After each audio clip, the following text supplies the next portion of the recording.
জীবনে কখনো বিবাহিত মেয়েদের সাথে রিলেশন করবেন না বা প্রেম করবেন না। যদি বিবাহিত মেয়েদের সঙ্গে আপনি রিলেশন করেন বা প্রেম করেন, তাহলে আপনি কিন্তু শেষ হয়ে যাবেন। যারা এই ভুলটা করে থাকে, অনেকে লালসাগ্রস্ত হয়ে পড়ে। কোনো একটা বিবাহিত মেয়েকে দেখে অনেক পুরুষ মানুষ লোভ ও লালসার দৃষ্টি আকর্ষণ করে থাকে। কোনো এক বিবাহিত মেয়েকে কোনো এক বোকা পুরুষেরই খুব ভালো লেগে থাকে, আর তখন তার সাথে সেই পুরুষ মানুষটা পরকীয়ায় জড়িয়ে পড়ে। অবশ্যই অবশ্যই আপনারা মনে রাখবেন, এই সম্পর্কে যদি আপনারা জড়িয়ে পড়েন, আপনার জীবন কিন্তু একেবারেই বরবাদ হয়ে যাবে। প্রথম দিকে তো খুব মিষ্টি মিষ্টি লাগবে, আপনাকে মধুর লাগবে পরকীয়ার সম্পর্কটা, কিন্তু পরবর্তীকালে আপনি ঠিকই বুঝতে পারবেন আপনার জীবন একবারে শেষ হয়ে যাবে। নিজের যদি ভালো চান, আপনি সবার আগে ওই পরকীয়ার সম্পর্ক থেকে বেরিয়ে আসবেন। সব সমস্যার সমাধান হচ্ছে তিনটি: এক, হয় তুমি মেনে নাও; দুই, না হয় তুমি মানিয়ে নাও; তিন, না হয় তুমি সর্বশেষ সম্পর্ক থেকে দূরে চলে যাও। তুমি বদলে যাও, না হলে তুমি সম্পর্ক ছেড়ে দাও। তাহলেই দেখবে তুমি ভালো থাকতে পারবে এবং সুখে শান্তিতে থাকতে পারবে। আর টাকা খুব মূল্যবান একটা জিনিস। টাকা যদি থাকে, তাহলে আপনজনরা আপনজন বলে আপনার কাছে পরিচয় দেবে। আর যদি সেই টাকা আপনার কাছে না থাকে, তাহলে আপনজনরা আপনার দিক থেকে মুখ ফিরিয়ে নেবে। হ্যাঁ, এটাই বাস্তব। টাকা এমনই একটা জিনিস, জীবনে দুটি জিনিস কখনোই প্রকাশ করতে নেই। এক হলো কষ্ট, দুই হলো ভালোবাসা। যদি কষ্ট প্রকাশ করো, তাহলে সবার কাছে আপনি হাসির পাত্রে পরিণত হবেন। আর ভালোবাসা প্রকাশ করলে, তাহলে আপনি সবার কাছে অবহেলার পাত্র পরিণত হবেন। এটাই হচ্ছে এই দুনিয়ার নিয়ম। বিয়ে করলে এমন একজনকে বিয়ে করবেন যে আপনাকে চিন্তা মুক্ত রাখবে, যে আপনাকে ঠিক মতো আদায় করতে পারবে এবং যে আপনার সাথে সৎ আচরণ করবে, এমন কাউকে আপনি বিয়ে করুন। আর এমন কাউকে বিয়ে করবেন না যে আপনার জীবনটাকে নরকে পরিণত করবে। যাকে ছেড়ে যাওয়ার অভ্যাস থাকে, তাকে যদি তুমি বিয়ে করো, তাকে সোনার বিছানায় শুইয়ে রাখলেও তারপরেও সে তোমাকে ছেড়ে চলে যাবেই, কারণ তার অভ্যাসটা আসলে ছেড়ে যাওয়ার। এই পৃথিবীতে বেশি মিশুক হওয়া যাবে না। যদি আপনি কারোর সঙ্গে বেশি মিশুক হন, তাহলে মূর্খ লোকজন কিন্তু ভাববে আপনি অনেক বেশি সস্তা একজন মানুষ। এই জন্য খুব বেশি মিশুক মানুষ আপনি হবেন না। একটা কঠিন বাস্তব সত্য কি জানেন? আপনি একদিন আপনার পরিবারের মানুষের থেকে সব থেকে বেশি আঘাত পাবেন। আর সব থেকে বেশি কষ্ট আমরা আমাদের পরিবারের লোকজনদের থেকেই পেয়ে থাকি। তার মানে আমরা আমাদের ব্লাড কানেকশন মানুষদের থেকেই পেয়ে থাকি। আর স্বামীর মতোই আপন এই পৃথিবীতে আর কিছুই হয় না। স্বামীকে কখনোই টাকার গাছ ভেবো না, স্বামীকে সবসময় ছায়া ভাবো।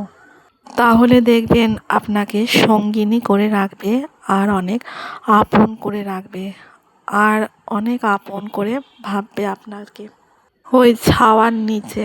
আর ভগবান শ্রীকৃষ্ণ গীতায় বলেছেন, আমি তোমাদের থেকে কিছু মানুষদের সরিয়ে নিয়েছি, তার কারণ হচ্ছে সেই মানুষগুলো এমন কিছু কথা বলেছে, বা সেই মানুষগুলো ওর ভেতরে এমন কিছু কথা লুকিয়েছিল যেটা আমি জেনেছি, কিন্তু তোমরা জানোনি। সেই জন্য সেই মানুষগুলোকে আমি তোমাদের থেকে দূরে সরিয়ে দিয়েছি, তোমাদের ভালোর জন্য।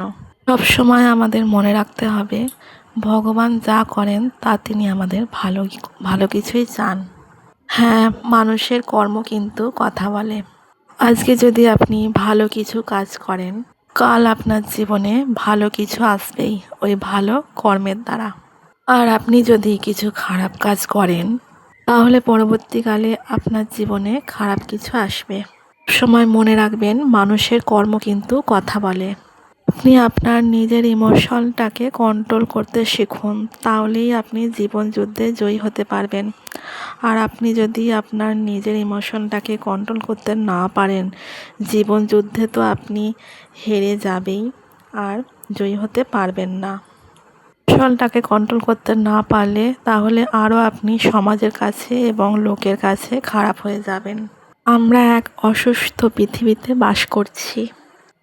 কে কাকে ঠকাবে আর কে কাকে কখন ঝামেলায় ফেলবে, কে কাকে টেনে ওঠাবে ওপরে আর কে কাকে নিচে নামাবে, এই প্রতিযোগিতায় সব সময় সবাই ব্যস্ত আছে। আসলে এখানে কেউ ভালো কাজে ব্যস্ত নেই। আসলে আমরা এক অসুস্থ পৃথিবীতে বসবাস করছি। সমাজে এই দুনিয়াটা হচ্ছে কাপড় খোলার দুনিয়া।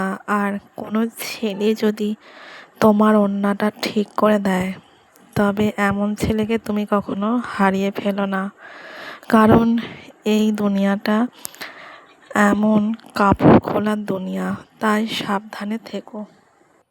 আর আপনার যদি একটা কন্যা সন্তান থাকে, তাহলে আপনি নিশ্চিন্ত থাকতে পারেন, আপনি মারা যাওয়ার পর কেউ না কেউ একজন আপনার জন্য 2 ফোঁটা চোখের জল ফেলবে।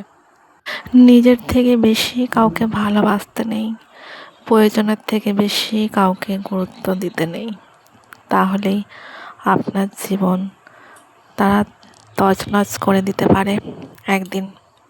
আপনি যাকে যত বেশি আপন ভাববেন, যত বেশি নিজের বলে মনের কথা বলতে থাকবেন, একদিন দেখবেন সেই আপন মানুষটি আপনার বুকে ছুরি গিঁথে দিচ্ছে, আপনার সেই দুঃখের কথাগুলো নিয়ে আপনাকে খোঁচা দিয়ে কথা বলছে। তাই কখনোই কাউকে আপন ভেবে সব কথা বলতে যাবেন না। এই দুনিয়ায় বড়ই আজব নিয়ম, যে যত বেশি ঠকবে, যে যত বেশি আত্মঘাতী হবে, সে তত বেশি ভেতর থেকে শক্ত হবে আর মানুষ চিনতে পারবে, অনেক অনেক বেশি শক্ত হবে, ভেতর থেকে মজবুত হবে।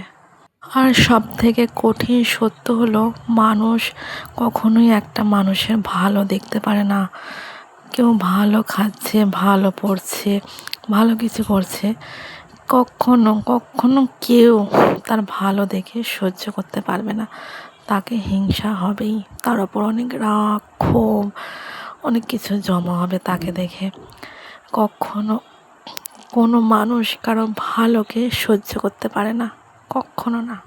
আপনি বাড়ি করছেন, মনে মনে রাখুন, আপনি গাড়ি কিনছেন, মনে মনে রাখুন, আপনি জমি কিনছেন, মনে মনে রাখুন, কারণ কেউ আপনার ভালোটা অতটা ভালো চোখে দেখবে না। তারপর নজর দোষ বলে একটা জিনিস আছে, জানেন তো? তাই আগে করুন, তারপরে মানুষ জানবে। মানে করার আগে কখনোই জানাবেন না যে আমি বাড়ি করব, আমি গাড়ি কিনছি, আমি এটা করছি।